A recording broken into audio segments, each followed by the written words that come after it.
lot of companies, they think of it from a sales perspective of their sales teams doing, cold email or outbound marketing like that. But really, it's a great tool for marketers that I think is, most marketers kind of sleep on. Yeah. And it can work, right? I mean, like, tell us, give us an idea. What are the success rates like?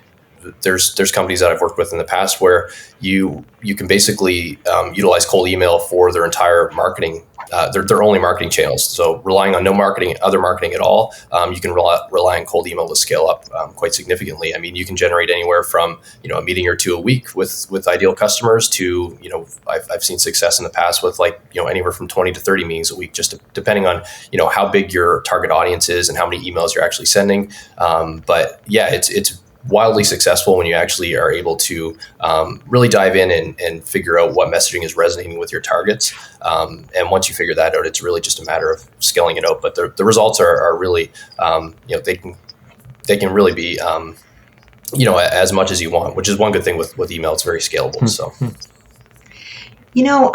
Brandon, I think you mentioned that in some cases, you're getting up to 20 meetings. And for a B2B client that has enough list capacity, that's a pretty exciting number. How many do you need to get that kind of a number?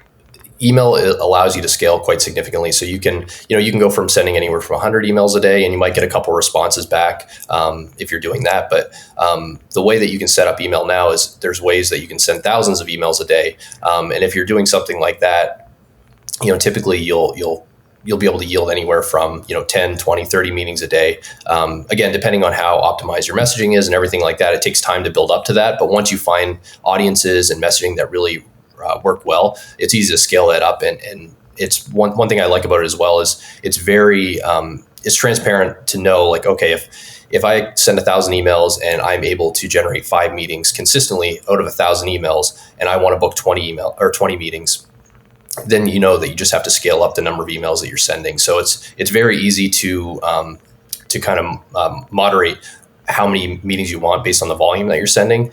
So it's really very dependent on a lot of things. But to answer your question, it's based on basically volume and then how many meetings you're actually looking for.